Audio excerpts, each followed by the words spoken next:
Howdy, folks. I'm GrottoGoblin of the Goblin's Grotto, and yes, I am indeed alive. Have been.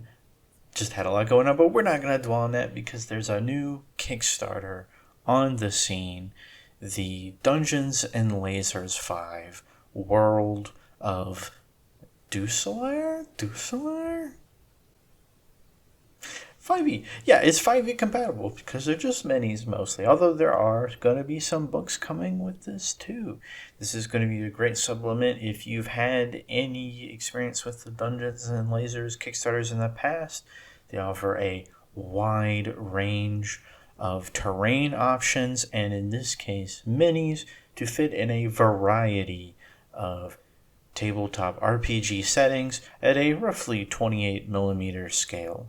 So, without further ado, and as you've been seeing in the intro, little cinematic there, cinematic there, there's a lot to see, so let's get into it. So, Dungeons and Lasers 5. Yes, this is a brand new campaign. It just launched at the time I'm recording it, and the new backers are flooding in. Not a long campaign, it has to be said. Only, it'd be 15 days, but because it's not showing the hours, it says it's only 14 days to go. Relatively short for a campaign such as this. I would have expected maybe a solid month, but I think it's just because it's a lot to tease out a campaign for that long and keep the momentum going.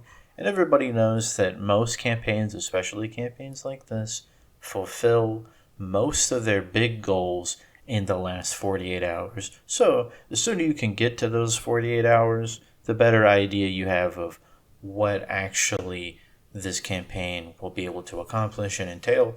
Although it does limit how many people get to know of it before it officially ends. Although, as we've seen with the Reaper Kickstarters, different company, but very similar model, we will have a pledge manager stage and you'll be able to add stuff in and I guess take stuff out if you don't want. But your money's already given to them, so you might as well add stuff if you appreciate it because you can't get it back after, but that's fine.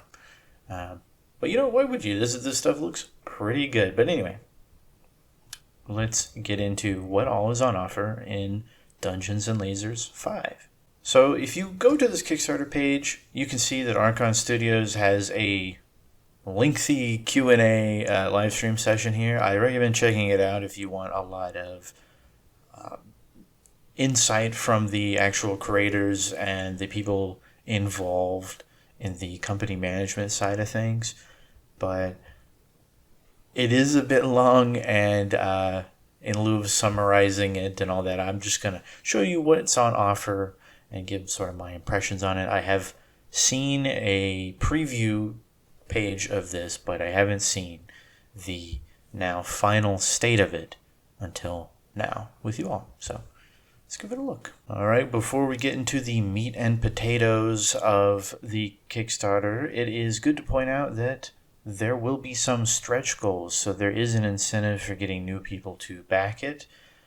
And obviously, you don't have to do anything else for that. You can put in some more money of your own, but this stuff will just be added as long as you have a core set or seemingly as long as you back at any of the tiers, which at this point, let's give it a look.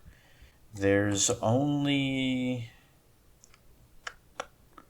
one tier that doesn't get stretch goals, and it's the traditional Kickstarter $1 tier, or in this case it's €1, which is roughly $2. I think it may be like $1.36 at this moment, but that's neither here nor there.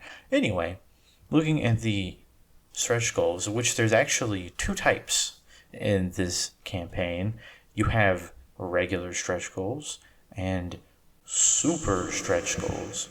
You only get the super stretch goals if you pledge at a certain tier, so obviously nothing for the $2. Novice tier, you're going to get the regular stretch goals, but not the super stretch goals. For Apprentice, you will get both, and then for every tier after that, of course, you'll get both super and regular. And I gotta say, the stretch goals are looking pretty good. We'll see some better images of these later on, but so far, right off the bat, we've unlocked all of these fine creatures, some of which they have sculpts for, and others still in the concept phases, or at least are not ready to be presented. I'm really interested in looking at this little clock thing and Demigorgon looking thing down there. The super stretch goals. Up until now, hadn't seen a ton of these except for this big lady here, big fairy lady. But as you can see, we've got a big fairy lady. We've got crazy looking dragon with like magic wisps coming off of him. A kraken, which it looks like, if the concept art is giving any indication, will come with extra tentacles that you can position around the map. It's very cool.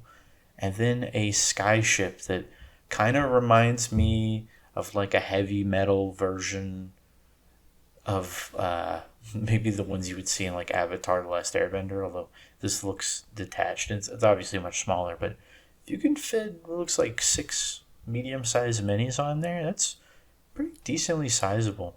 This one I'm really interested in.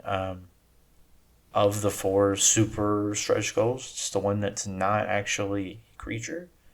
So yeah, really curious to see how that plays out. Not quite sure when this is going to be uploaded, but I'm going to try to get this out as soon as possible, and as such, I'm going to be making very minimal edits to the video, so you'll hear less of my and all those little like breathing sounds. I just have to leave them in because if you guys want access to the early bird miniature, no pun intended or pun intended, you got it back within the first 48 hours. And considering this launched today, you have today and tomorrow to pick up this owl bear for free. And speaking of backers, you will get a free 3 kobolds in a trench coat miniature once they hit 3,000 backers, and a Roblin the Goblin once we hit 5,000.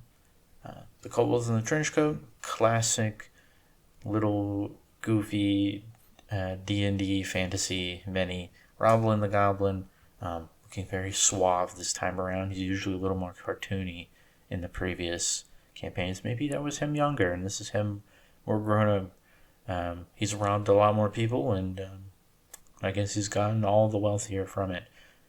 And this here is for returning Dungeons and Lasers backers only. I'm not sure how far back it goes because I did back 3 and 4, although 4 was not on Kickstarter, interesting enough.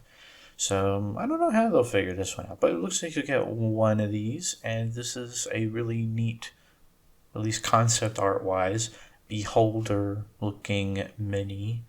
That sort of eye tyrant thing. Like that this design has the eye in the mouth, and the mouth is like a little below it. Reminds me of this weird, I guess, customer you could encounter in this old Star Wars point and click adventure game that I used to play a lot as a kid. If anybody remembers that, let me know in the comments down below that you know what I'm talking about. I never understood how he ate the food, because you were at a food stall and you gave him some nasty looking food and he just ate it up. But presumably all the food was hitting him in the eye. Didn't seem to bother him though. Anyway, moving on. Yeah, the theme of this campaign is fleshing out the setting that all of the Dungeons and Lasers, I guess, miniatures and terrain have been set in. We've had the Woodhaven, and then last campaign we had the Encounters. Clearly the lasers part of Dungeons and Lasers is not super relevant these days. They're very focusing on the dungeons part. We'll see if they get back to the lasers side of things down the line, but at least right now they're fleshing out the dungeons side with all of this fantasy stuff.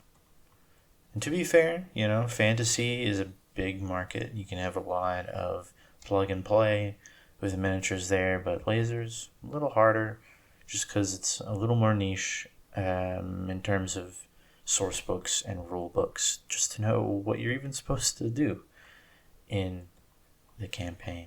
And here we have a little lineup of the miniature size comparison. Now keep in mind, this is A, a graphic, and B, just on the Kickstarter page. We don't have this in person, being a graphic, being a campaign that they're trying to sell you on. So just keep that in mind, but I have no reason to think that they did any kind of scale manipulation here. So let's give it a look. We have what it appears to be the implication that they've taken all of these great qualities from these other lines and added them into Dungeons and Lasers.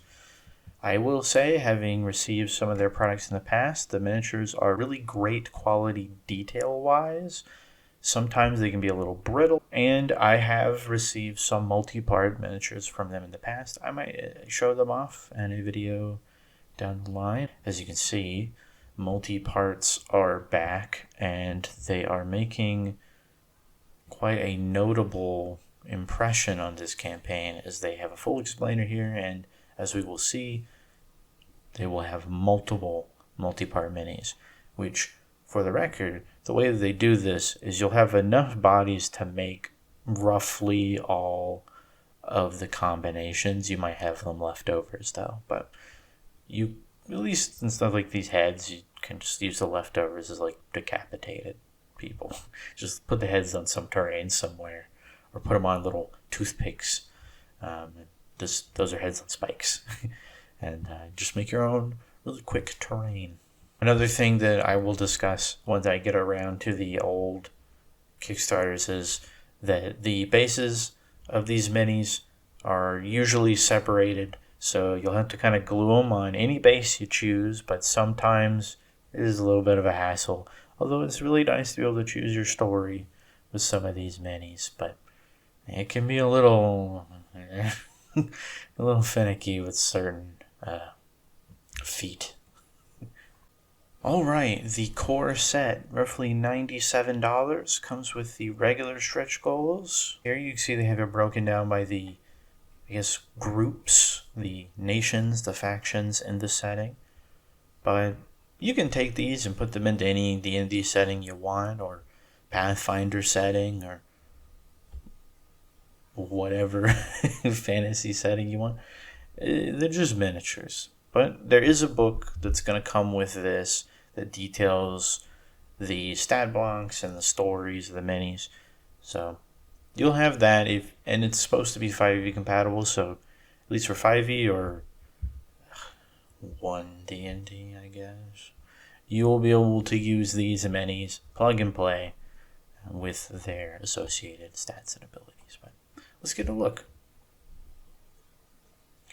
Alright, we're already seeing a line of multi-part models here. I'm a fan of the dynamic pose and all the different arm combinations on this Smith here.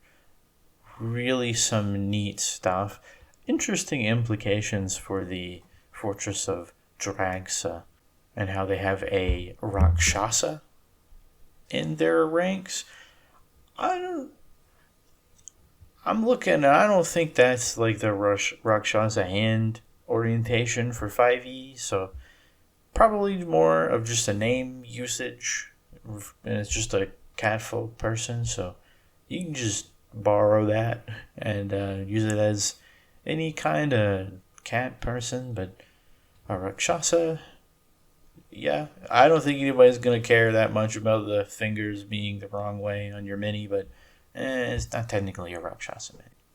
Wow, okay, so in that last alliance, that last group, certainly a little more human with a few interesting additions, but here it looks to be pretty much mostly Fey or Feywild beings. Have, looks like maybe a dwarf there, interesting dwarf thing. Though these things, they remind me of, is it the Skeksis from Dark Crystal? Sort of bird, humanoid creature. Really neat to get some centaurs, although this one is more of like a centaur Pegasus.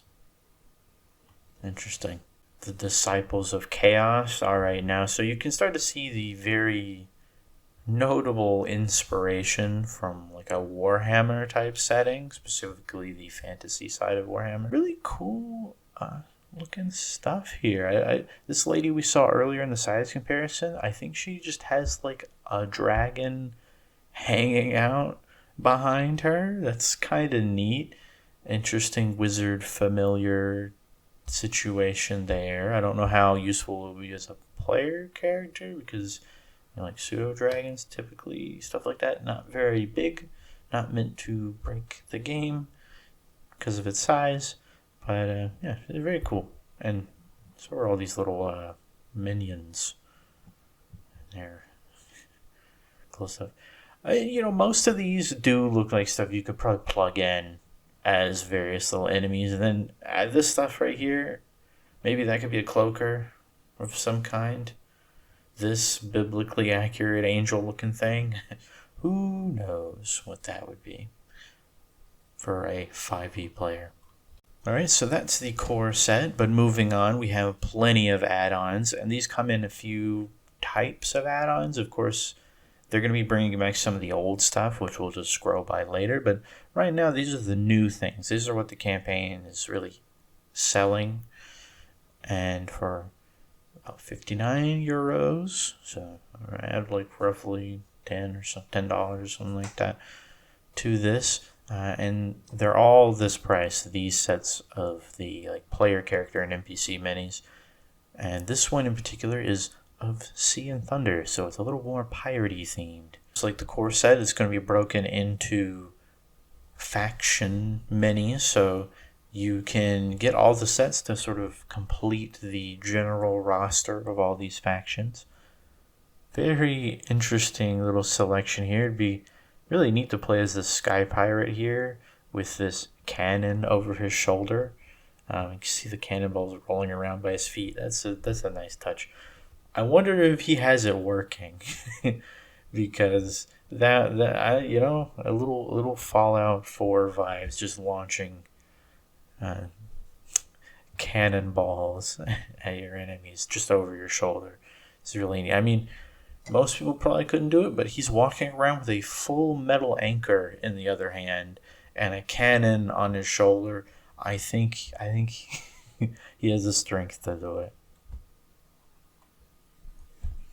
Really interesting what's going on with the Redo Alliance here with these Rashers, which they look like goblins. You could probably just use them as goblins or some other similar creature. But a little interesting how they're both instances of these are multi-member minis. Like, this is a pack. They're all on one base, and this one is two. So, when it comes to gameplay, it's a little difficult because usually enemies don't clump together. But I guess you could consider these larger swarms. A goblin swarm. Did you ever think you would see the day? I guess not all of them clump up because this one is walking around in what looks to be some kind of mechanical tree folk. Very cool, very interesting, very unique. Much like the sea jelly maid, this mermaid jellyfish. Just all around really unique miniatures, which I understand for some people might be a little difficult to use, but I would just take that as inspiration for your adventures to come up with unique settings. Oh wow, I like this little hermit crab, this husk hermit, which I guess we'll get 4 of. This dragon looks pretty cool. Well, this young fire worm. Goblighters. Young kraken. That'll pair well with the super add-on. Super stretch goal. Just saying. Alright, and next up we have the Playable Races pack. Specifically the Beastkin Revolution. Alright. See the breakdown of the different backgrounds or species that are in this. So you can sort of extend for your players what people they might be able to play as if they pick minis from your collection, or what NPCs they might be able to encounter. Werebore minis here, and it looks like they're going with a male presenting and female presenting mini, and they're just giving you a bunch of those with assembly options to make different classes out of, but looks like they're all using the same base. Got some centaurs, very neat looking. Medusas, that's a really interesting player character option. I don't know how that'll work mechanically given the whole petrification thing, but weirder things have happened. Big fan of the Testuda, the turtle folk, the turtles for 5e official. My main and favorite player character is a turtle. Love turtles. Excited for this set. Not that my character really looks like either of these. He's a little more friendly looking, but they're very neat. And rounding out down here, we have a couple of marrow minis. The more fishy mermaid sort. Probably difficult as a player characters, gotta say, unless your campaign is entirely in the water. Probably difficult to use these in any land setting. Don't see them wandering the desert, let's say that. I don't know, actually that might be one of the easier terrains for them to navigate, at least slithering wise, but no pun intended, but in terms of not drying out and dying, it's probably not the ideal campaign setting. Moving on, we have the armies of the armies of D. Yeah. Let's give a look over here. We have the Wardress of Lay. Cool fairy folk person. Good little dwarf, little human fighter there. Just, standard, cool player character type things. Maybe a little fantastical, but, that's the point. And then, in this setting with the Disciples of Chaos, this mini right here, Mahaziel, this is like some really unique boss energy going on here. This is like looks like a fallen angel, Dark Souls boss to me. I like that you can see a little bit of a face here, kind of a sorrowful face. It really kind of lends to the whole aesthetic. Really cool, really unique. This thing right here might be worth the price of admission. Probably difficult to assemble. I gotta say, looking at this, probably gonna be a hassle. Having assembled D&L minis in the past, they are easy to assemble mostly. But when you get into the little things, like little bits, some minis sometimes, you can't, it's a little hard to see where things glue in. Just gotta keep that in mind. Thankfully, they come with instructions. So, yeah, keep that in mind. Moving on, got the Vollard. This looks like something that would fit well in, what is it? Oh, one of the Warhammer Chaos guides. Looks like it would fit well in that one. I just don't remember. It's the bird one. It's just not coming to mind at the moment. Slanesh? Nah, Slanesh is the horny one, I think. Anyway, little imps. Classic, just little clipper there. Really neat little set. This down here, this set, for being called the armies of D, it really is more one army and then like 3 people for them to beat up. So yeah, and then these 3 aren't even all on the same side. It's like these 2 guys showed up. Oh, you know what? They're kind of giving me. I just keep referencing Warhammer and I don't remember the names of the characters. But there's the human bard character, and then his dwarven companion, the little Slayer dwarf guy. Really blank. I played so much of Total War Warhammer that you'd think I would just know these names off the bat. I do not. Really cool little set of monsters and boss creatures and a few little minions. Looks like a good investment. And also let me just quickly cycle back. This really good for getting some unique NPCs, player characters, stuff like that in the game. Probably a bit niche. So for some settings, some of these might just not be usable in certain settings. So this one may not be as evergreen. And then this one is just, it's got some cool unique minis. Unique might be the theme of this campaign. Everything is unique. Very cool, very useful when you need them, but not always creatures or character concepts that will come up. And this guy, you're not going to use him more than once in a campaign, most likely. So, unless he gets away the first time or something like that. But very cool. Just not always going to be your go-to figures. Moving on and keeping things going with uniqueness, we have the White Eyes Dunes. And here we have a look, and oh my god.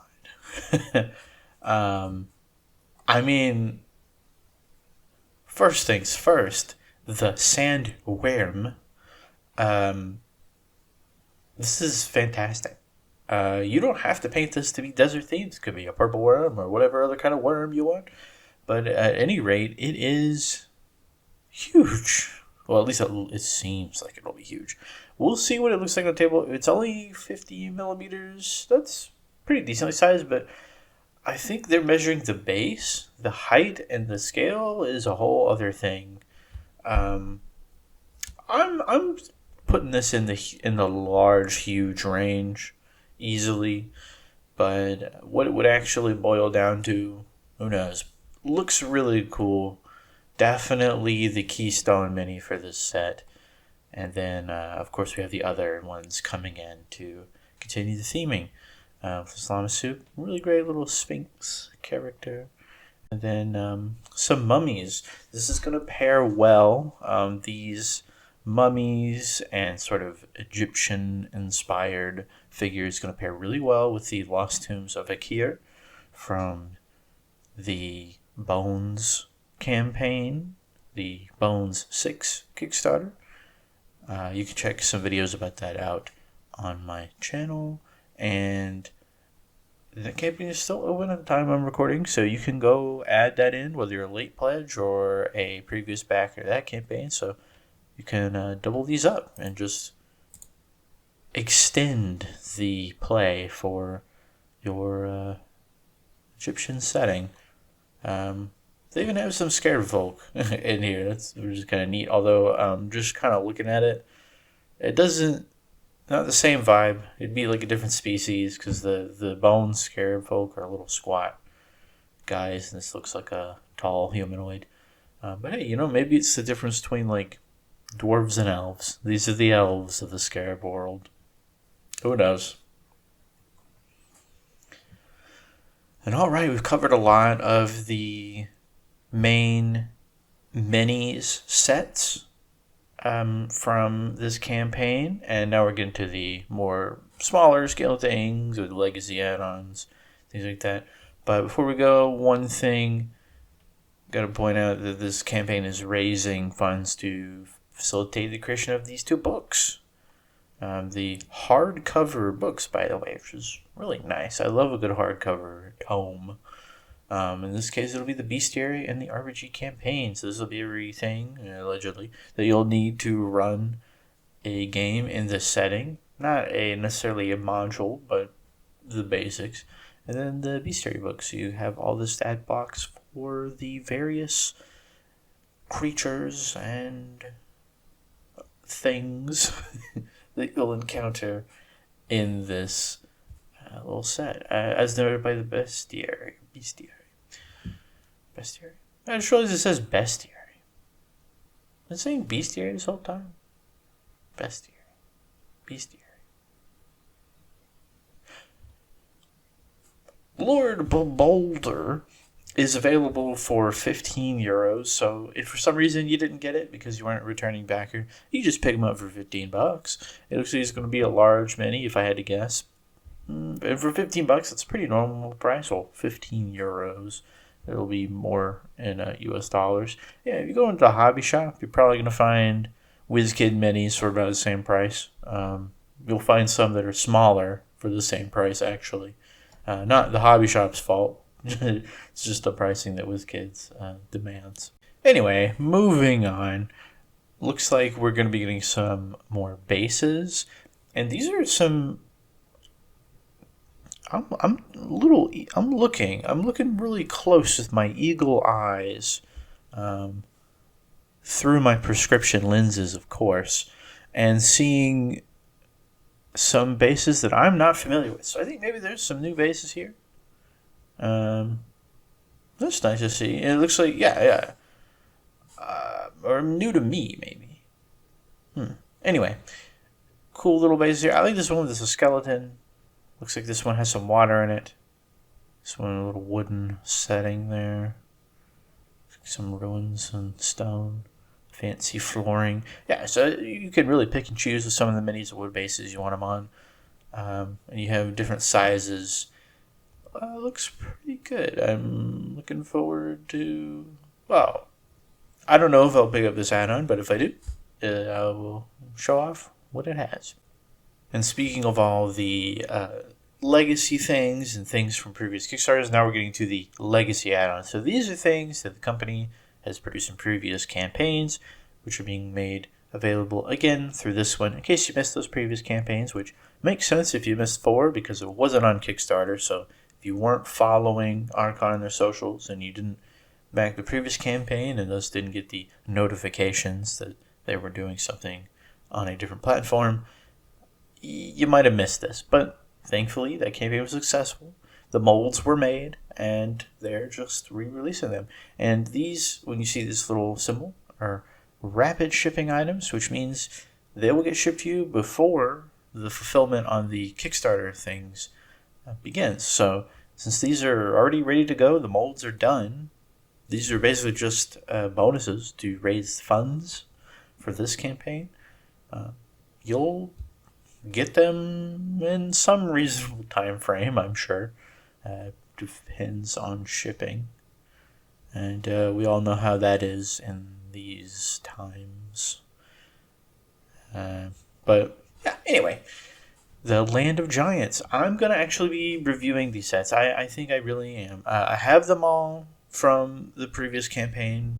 I have these. I'm going to go through and review them, give me my thoughts. But I have not opened and assembled these. So right now, I can't really comment too much on the quality of these. But you can see for yourselves everything that's currently in them. And then the price up there, which, again, it looks like everything is the same price, which will be relevant later when we discuss the pledge levels and how they function.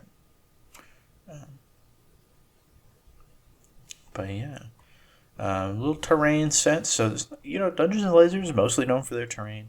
Terrain is present in this particular Kickstarter campaign, but only in a supplementary tone. The actual campaign is very much about minis. Specifically, those are monsters and characters. Speaking of which, the Creatures pack from the Encounters campaign still present. Very neat little collection here. Would be quite supplemental to this one, I think. Not sure about the whole bestiary thing. How many of these things would be covered, but some of these are basically standard 5e type things. Like, I mean, this right here looks like is big elk. So it's an elk. Then you got like myconoids, things like that. It's a big wolf. I think you'll be fine. I don't think you need them to tell you the stats. And then this one right here, the Tarask. which I do have not assembled yet, but I did get one. It's a Tarrasque. You can get a Tarrasque in this campaign. Moving on, trees. Yep. And encounter prompts looks like a lot of the standard fare from Dungeons and Lasers, with lots of scattered terrain, more encounter miniatures, and even more encounter miniatures. And then look, we got some modular rivers, both water or ice. I don't know, you can make it ice. It kind of looks like ice in that image. Lava, placemats, decent prices. Entrance is some entrances. You can see the price change once we got to these a little bit smaller add-ons. Yeah. And then, if you want any testimonials, there's some we're passing by down here from previous campaigns. I have a pretty good opinion on Archon Studios and Dungeons and Lasers as a whole. They make everything in-house, so everything is up to their standards. And so far, I've had very few issues, Overall, I've had a pretty great experience with previous campaigns. So, I haven't fully unboxed everything from the last one, so keep that in mind. But it's a company that I think will deliver and do well. So well, I should say. So, anyway, the pledges summary. As you can see, here's the summary of all the pledges that they have available, broken down nice and succinctly here. This obviously is going to be your $1 to, or €1 to 88 euro pledge range. So anything below novice, basically it gets you access to the pledge manager, so you can do add-ons. Those add-ons could be like the core set, stuff like that. I would assume the pledge manager, but guarantee you get access to the pledge manager where you can do add-ons. So just keep that in mind. But if you want stretch goals and things like that, you gotta start going up. Novice, core set, one add-on of your choice, stretch goal. Apprentice, core set. I think if you don't have a lot to spend, but you do have a little bit of cash in your wallet, going up from novice to at least apprentice is the best plan. Like, if you don't have a lot to spend right now, but you can do a little bit of spending, apprentice might be the way to go, because it will guarantee that you get both the regular stretch goals and the super stretch goals, along with the core set and at least one add-on of your choice. That is, like, I would consider the core set of the campaign in terms of like what to back, like what level to back at. And I think if you look at the backer numbers, it's going to be a little skewed, because obviously more people have $97 or 89 euros than 148 euros or 162 dollars to drop. Not a surprising statistic, but if you can do the spending, this seems like a good entry level, cover all your bases and get your foot in the door tier. And then Adept is just a step above that, just to get you more add-ons. So this is the cutoff point, I would say. Apprentice is the determinant point of whether or not you get the bang for your buck out of this campaign, because it's the one where you're going to get those super stretch goals. Maybe they don't matter to you. Maybe that skyship and the Kraken and Big Lady and the little magic dragon guy, not super important to you, or you don't mind paying later. If that's the case, don't worry about it. Because if you look, the price difference between these is what would determine the super stretch goals. So, $162, $97. So, do the quick math. That difference is going to be what the super stretch goals cost. So, think about that. Just keep that in mind. But the super stretch goals could grow. They could add more. We shall see. But at least for now, it's just those 4 guys. So, now, in terms of what I think is the tier 2 pledge ad, I don't want to advise people to outspend what their budget is. Don't overexceed your budget. Get your foot in the door if you want to add into this, but don't, break the bank over some plastic miniatures, okay? They're neat. I'm sure you'd have a lot of fun assembling, painting, playing with these. Don't go broke over plastic pieces, okay?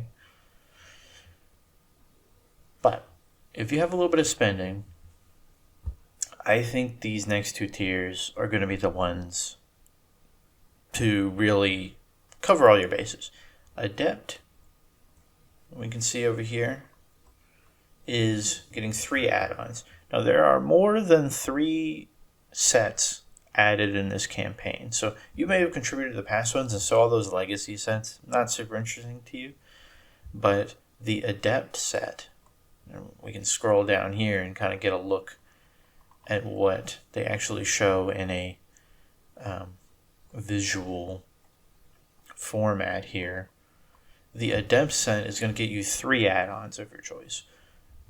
And if you look, there are 4 new add-ons and then the books, which if this layout is telling me anything, the books are considered their own add-on. So you'd be able to get these 3 and you'd miss out on these 2.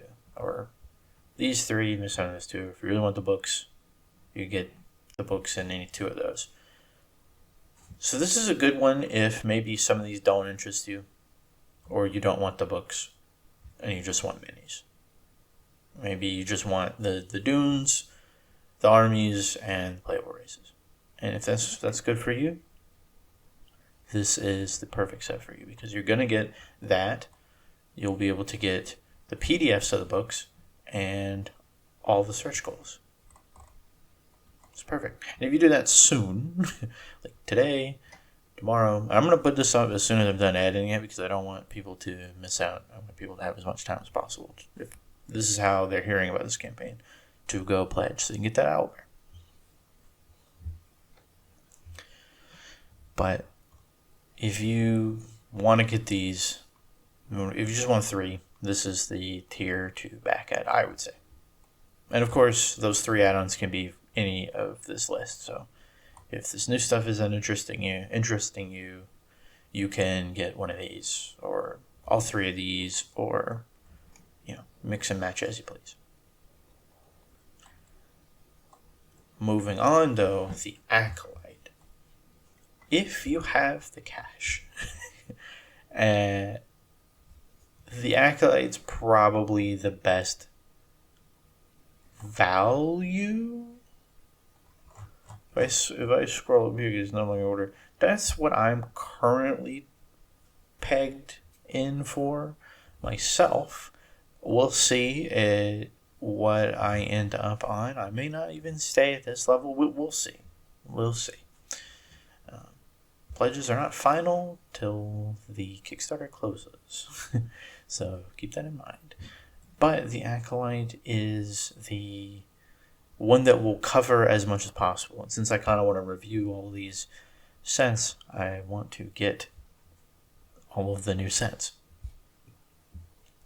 So with 6 add-ons, you'll be able to get all 4 of the mini sets and the books.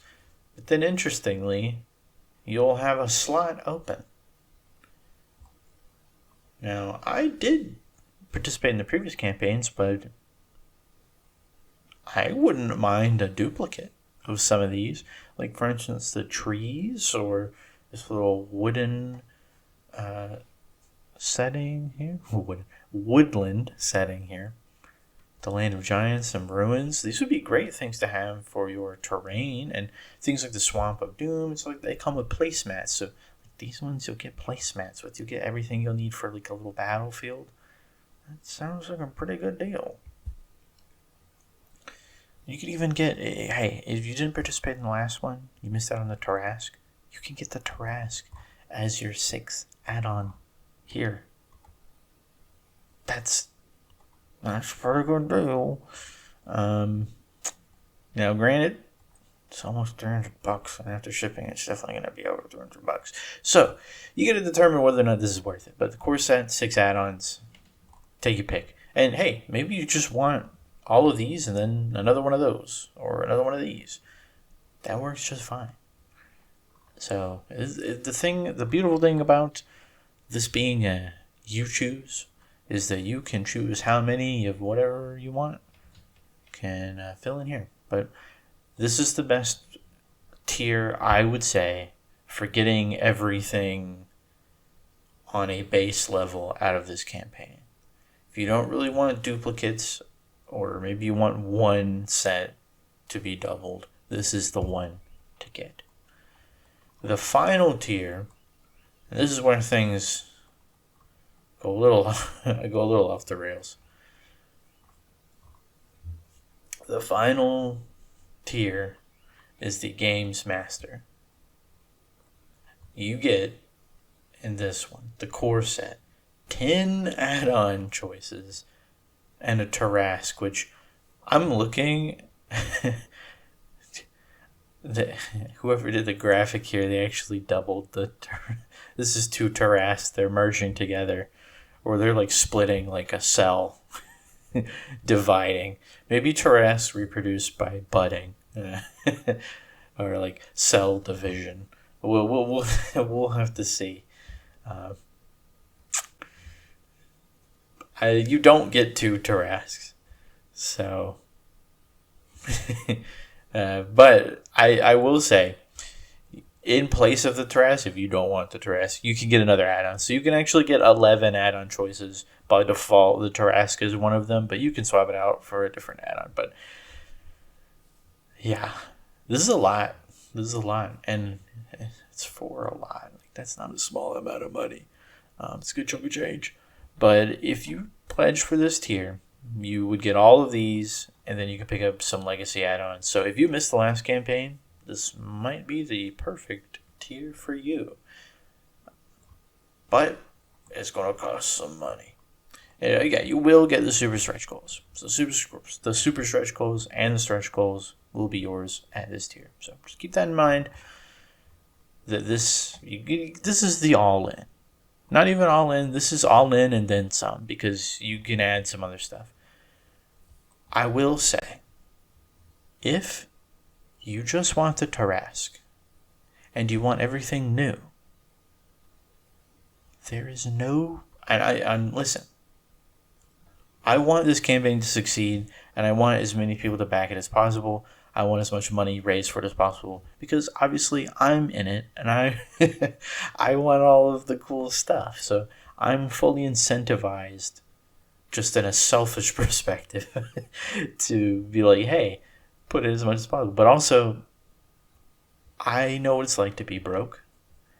I will, when this campaign ends, both be happy to know that the things that I wanted unlocked will be unlocked, but also sad to watch the money drain from my bank account. So I also get it from that perspective, and leaning more on that side. I wouldn't be in good conscience if I didn't point out that unless you want to pick up a bunch of extra sets, or unless you missed the last campaign, which I'm sure a lot of people did, if you just want the new stuff, 1, 2, 3, 4, 5 add-ons, plus the Tarrasque, 6. There's nothing else added. There's no reason to back Game Master, just back the Acolyte. Because you get 6 add-on choices, so you can just add all of the new stuff and the Tarrasque, and you're set. That's all you need. The Acolyte tier, that's all you need. If you want to get extra stuff, the Game Master tier is there for you, and it will, if you look at how the money breaks down, of how the price per set works out, you will get some deal there, some savings there. So if you want more, yes, the Game Master set will get you covered there. But listen, if you just want the new stuff and you want this big boy or just one of these other sets, then the Acolyte tier really is the one for you. And it's the one that I will recommend. And it's the one that I guess I'm endorsing in the sense that it's the one I'm at. So, do with this information what you will, though. Don't listen to me if you don't want to. If you just want to put your foot in the door and with, an apprentice or a novice or even just $1, you're more than welcome to do that. I will remind you that Kickstarters get recommended to people based on analytics, and analytics are driven by engagement, and anybody pledging at this tier is driving up engagement. If you don't have $100 or $80 or whatever right now, this is the tier for you, just to help out and have access to the pledge manager at a later date. All right, well, I've been talking for a long time. We're not done. We're going to take a quick look at these stretch goals, and I'm going to get the hell out of here. So, the super stretch goals. These are big things. The things you have to be at certain tiers to get. They are the ones that start at the apprentice tier. So, keep that in mind. A giant kraken. Seemingly with 2 spare tentacles. Excellent. Love it. The flying pirate's airship. Ooh, do you think we're going to get a non-piratey airship? Food for thought. Things for consideration.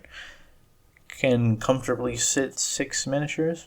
Comfortably. Actually, it's a little cramped.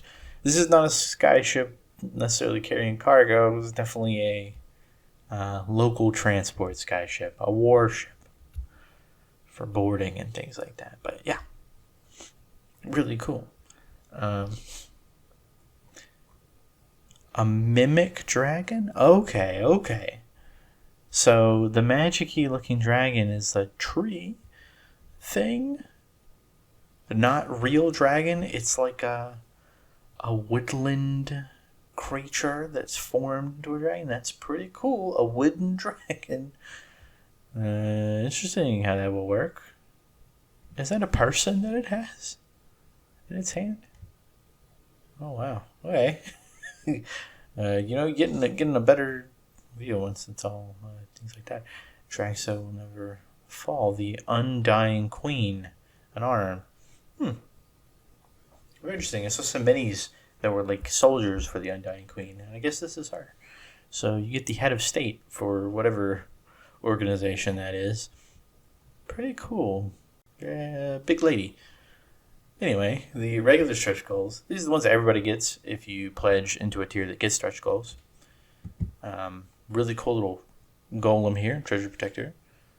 Terror of the Wilds, shambling mound. Okay, there's definitely a theme here of like the woods and creepy things that live in the woods and are made of the woods. Protect the woods. That's what I'm getting here. There's a lot of tree spirit, shambling mound things going on. Keep that in mind. This vaguely looks like a beholder, just because of the way the eye and the mouth is there, but it's not. Although a beholder infected with cordyceps, a la Last of Us style, I don't know. It could look something like that. See. The mimic clock plus the clock. Now, I like that. I like that they're providing the clock because maybe I just want to use the clock. Maybe it's not a mimic. Who am I kidding? I want to surprise people with the scary mimic clock, and it does look scary. There's some nightmare fuel stuff there. Really like what they did with that piece. Definitely terrifying. Ogre. It's an ogre. This guy, definitely a Stranger Things inspired Demogorgon looking thing. Big fan of that. Banshee. Clear plastic. Yeah, it's good to see a clear plastic thing in there, because sometimes with those, you don't even need to paint them. You just set them on the table, ready to go. This would be definitely a case where I think that would work. Basilisk. Doppelganger. This is a really interesting concept art for a doppelganger. As you can see, these are concept art. All of these from here down. So, I mean, even that technically is concept art, but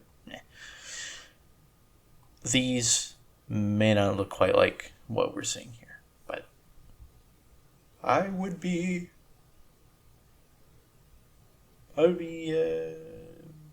erring on the side that they deliver close enough. From what I've seen in the previous campaigns. I really like this doppelganger design. I think it's better than the 5e traditional doppelganger design. It looks like a weird alien with like that big head. This one, it kind of looks like a creature in like a cloth suit that is its body. Anyway, I like it. It looks cool. And then, we're moving on to things that are currently locked. From here out, everything is already unlocked. I will point out that these two super stretch goals are not unlocked yet, at least while I'm recording this at this very second. But things will unlock as the campaign progresses. So more backers, there's more unlocks, more stretch goals. Things that just get added to your pledge for free, basically. So definitely spread the word if you are interested in backing this campaign. And as you see, I've been scrolling past all of the little bits and bobs. That is it with my first impressions of this campaign. And they are positive. I'm expecting them to hit these dates unless something really serious happens. They've actually been early in the delivery from the past. With my last pledge, it arrived ahead of schedule. But that's all for me today. I hope you all have a good one. I will hopefully get back into making some videos soon. Lots of things have been happening in the home life. The grotto location has changed. Let's put it like that. Lots of moving pieces going on in the background. Didn't even have most of my painting set up or anything like that. Moved over to the new location until yesterday. It's been a bit, like a month or more that I've been here. So things are happening.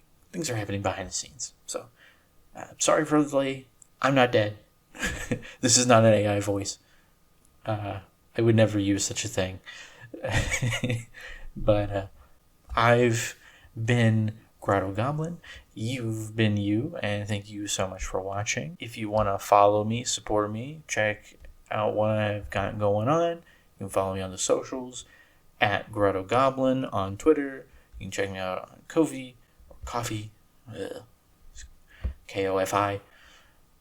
And of course here. So liking, subscribing, commenting does a lot for engagement. Helps both my videos appear to you and to others. And of course, makes me feel really happy and excited to see people are engaged with my content and enjoying it. And of course, sharing this video by extension will help share this Kickstarter campaign, which, for the record, I am not sponsored by. I am not sponsored by them. The stuff that I've gotten from Archon has been stuff that I bought with my own money. They've never reached out to me, and actually I've never reached out to them other than with my wallet. So just keep that in mind. None of this was endorsed by them. So this is all my opinions. But yeah, if you share this video, you'll be sharing this campaign and me in the process, and that's much appreciated. So thank you so much. Have a good one. Stay safe. Take care. And if you got them, let's go paint some minis. All right, love you all.